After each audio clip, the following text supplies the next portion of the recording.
আমাদের শেকড়টাই এত শক্ত।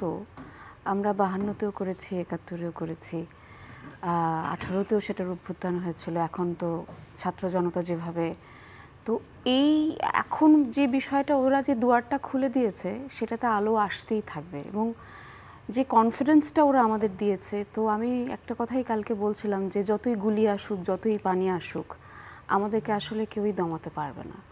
তো আমরা তো আসলে, আমার কাছে মনে হয় আমরা একেবারেই যোদ্ধা জাতি। মাটির সাথে আমাদের শেকড়টা ভীষণভাবে শক্তভাবে রয়েছে।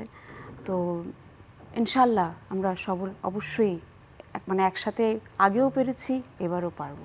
বাহ, বিকাশ পেমেন্টে 10,000 টাকার বেশি অফার, শপিং চলছে তো।